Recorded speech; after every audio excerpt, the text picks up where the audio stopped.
for you. Good morning and good day, beautiful seekers and friends alike. Welcome back to my channel. My name is Isabella the Seeker. You may or may not know me. I'm a little YouTube undiscovered as of this moment, but welcome. Welcome to episode 1 of Couch Talks. Now, if I'm honest, I don't really know if this is like gonna become a thing. The way I work is that I receive divine inspiration and I plan it out pretty loosely and I go for it. So now before we get started, first I have some things to show you, okay? Crystal tour. Wow, isn't she gorgeous? I know. She will be making an appearance in my readings, okay? Get ready. So, regardless of show and tell, welcome. How are you? I'm Isabella. I'm a local healer and intuitive for all my digital friends. If I'm honest, I feel excited about making this video, but kind of weird too because recently, as of late, I've really just been making tarot readings, which is awesome and cool and really fun, and I love it. Although it's kind of a lot of work, like I have to keep my nails really nice. Look at these nails. This happened within like 3 days of painting them, okay? So yeah, being a reader ain't easy, y'all. When I first started my channel, I used to make a lot of just sit down and talking videos. Sit down and talk, sit down and chat. But anyway, today I got a divine message from the spirits, from the universe, that I was meant to come and sit down and talk to you all today. So when I dug a little deeper into that and I was like, well, what is it that I'm supposed to talk to them about exactly? The message came through very clearly. How I knew I was magical. Now I don't want you to be turned off by that title because I think immediately when someone sees that, the ego mind kicks in and is like, oh, psh, you're magical? Like, bitch, so am I. And I agree. So anyway, how I knew I was magical. Every day I just realize more and more how freaking addictive and like brainwashing our society is, and it really does kind of freak me out, but also it's not good to live in an energy of fear. So when we start to catch ourselves getting really spooked by this crazy society, it's important to come back to self, take a deep breath and be like, yeah, well, what's my mission in life? And I have come to the conclusion a while ago that my mission in life is helping others. Sure, you might say that's because I'm a Virgo. Yes, we are basically textbook meant to like be serving others, but it goes deeper than that. Ever since I was a kid, whenever people would be sad or crying, like my siblings and stuff, I just always wanted to help. Like I just had such an urge to help them, to comfort them, to heal them. I think a lot of kids are that way, right? Maybe? I don't know. But as I grew up, I was so sensitive. I was such a little sensitive kid, still am.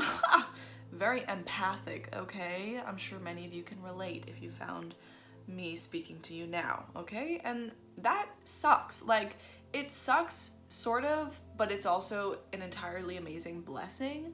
But it does suck when you don't know how to protect yourself from the energies of the world. Okay, so that's gonna be a whole separate video, so make sure to subscribe below so you're tuned in, ready to watch, ready to hear, because people are super unintentionally all the time like manipulating each other. And I don't mean in a, in a malicious way, but like the things we all say to each other, they impact us, you know? Words are very, very, very powerful. Your thoughts are very, very, very powerful. So there's gonna be a lot of messages within this reading or within this video. This world is harmful. It's destructive. We're killing our planet, who literally her one purpose is to give us love and life. By love, I mean procreation. So just life, okay? This planet is just meant to give us life. And we keep destructing her, and we keep destructing ourselves in the process. And I just feel like we need to be more mindful of the things we say, the things we think, you know? So, back to the main topic of this video. How I knew I was magical. Well, like I said, as a kid, I always had that urge to help, to heal, to comfort, right? As I grew up, I was very sensitive. I was super weird, always been super weird. My parents are super weird, my family's super weird. It's gorgeous. Anyway, I never never really fit in. Like, I always just like wanted to be accepted and wanted to like be liked, and you know, I wanted people to know the real me, but also I always felt judged for being the real me because like I wasn't very popular and like I was okay, like I was like surviving. But you know, there was so much judgment growing up, and there is just so much judgment in our society as a whole. Like, we're all just so judgmental of ourselves, which makes us super judgmental towards each other, and it sucks, especially when you're someone who's very empathic, because you can feel other people's judgment, and it's super annoying. So all my life I've been super weird and sensitive and different from most other people, which was cool, but led to a lot of like pushing down who I truly am. And then later on realizing, even within the past like few years, that do I even really know who I am? And so a big discovery for me was, you know, leaning into my purpose, my life's mission, and just asking myself, like, what is my mission? What am I doing here? And then pretty quickly the answer came to my mind, and it was like, to help others. And I was like, oh, cool, cool. So if you're like me and you feel that calling and you're a natural born lover, artist, healer, whatever you so please, you're probably magical just like me. And another thing I realized, everyone has magic, and it all lies in a different place of our being. And sure, like, you might have a lot of mental magic, like your thoughts are very, maybe your imagination is really strong, and you have a real way of envisioning things for your future.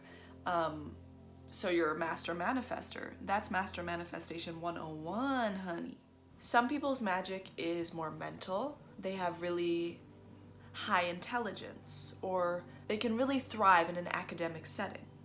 Some people's magic is more physical. They can really thrive in a physical setting. Some people's magic is energetic. This is where I believe I fall into. I got involved with tarot like a few years ago. I don't even know how it happened.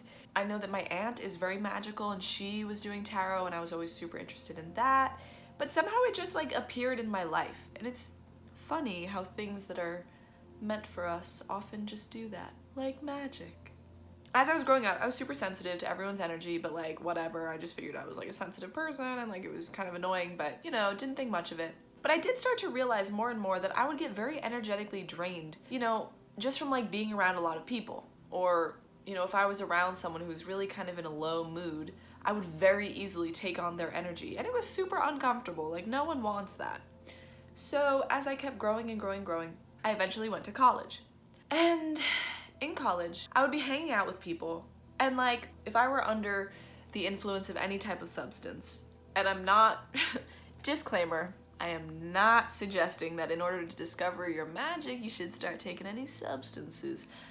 I am merely a storyteller today.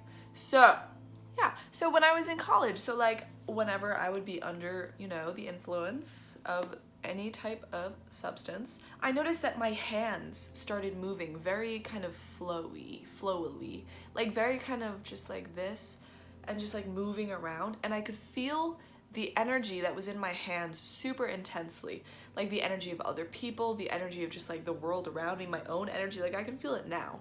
So I started to realize that my hands are a source of my magic, which was interesting. And yeah, like people would definitely be like, what are you doing? Because I would be moving around like doing like this and like feeling the energy and just like really intensely just like focusing in on this. And I would just kind of want to be alone. Like I would just want to go into my corner and just like be feeling this energy, you know what I mean?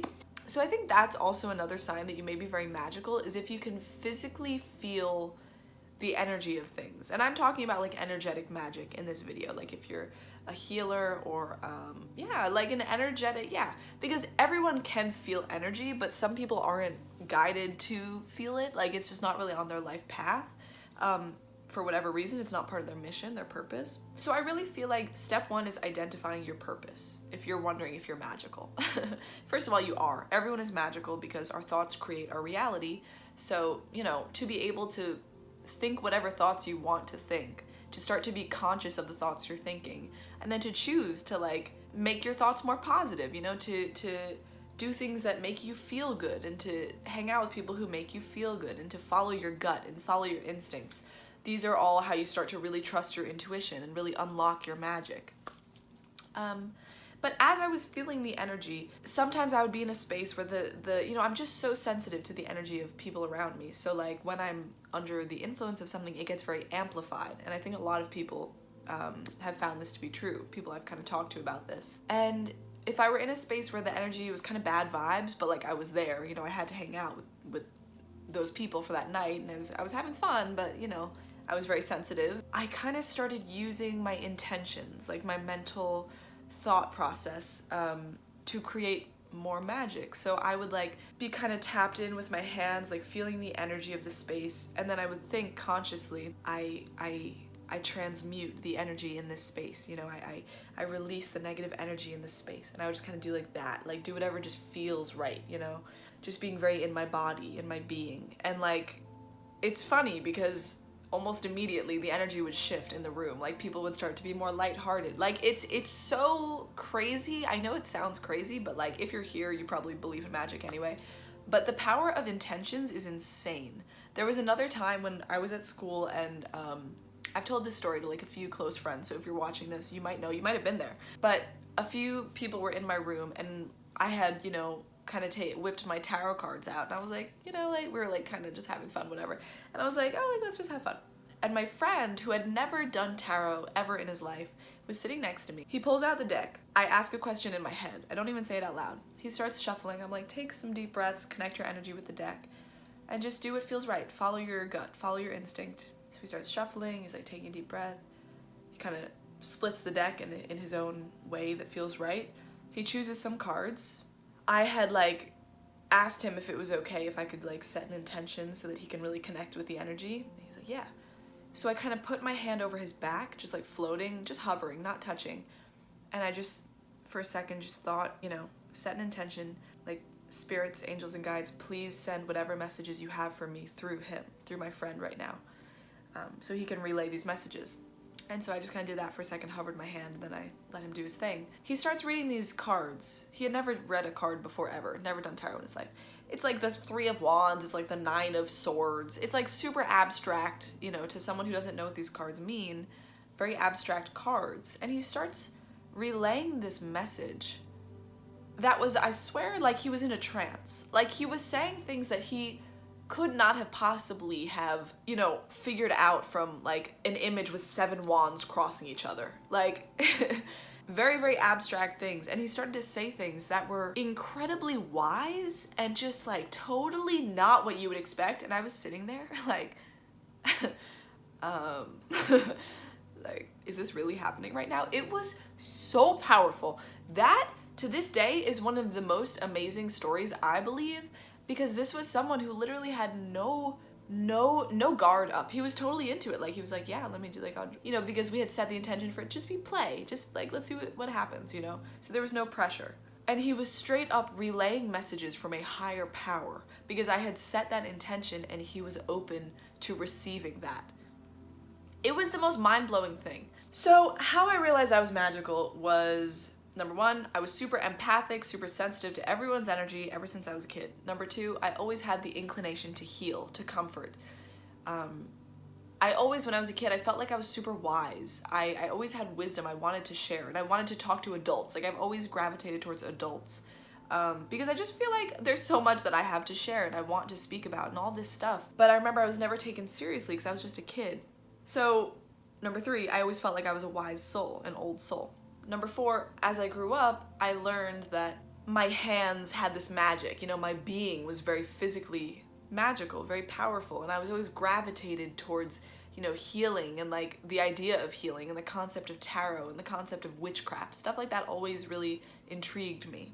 And lastly, I realized, and I'm still realizing, the absolute undeniable power of setting intentions, of creating intentions, like literally creating them out of thin air and using your being as a portal, like literally as a conduit. The hands, I believe, are very strong portals, the feet as well, of energy. And I've started to play around, to mess around with like friends and family members of how to heal, energetically heal. And the hands are so powerful.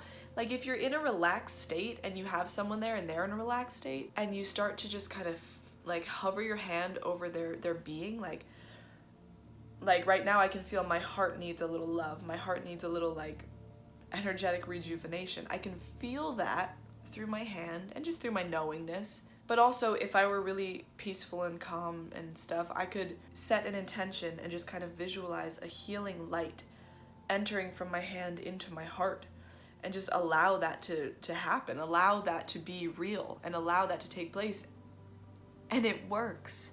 It works. This is magic. It's belief and it's doing. It's belief and it's doing. So, beautiful friend, whoever you are watching this, I hope you enjoyed my little story time. I hope you enjoyed my show and tell.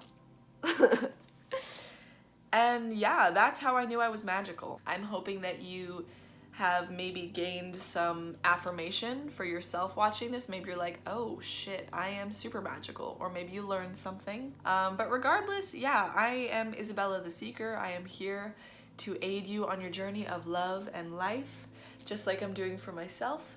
The most important thing that we can do is give ourselves love, give ourselves appreciation, first and foremost, and then we can take care of everybody else. So thank you so much for watching. I am so incredibly grateful that you have found me. You have found my light somehow through the darkness. And thank you so much for being you every single day and for bringing your light and your compassion and your strength into this world. Let's keep going on this journey. Let's keep healing ourselves and loving ourselves and paving the way for all those to come. Thank you so much. Make sure to like, comment, and subscribe. You are amazing, and I'm sending you all the love and light in the world. Have a blessed rest of the day.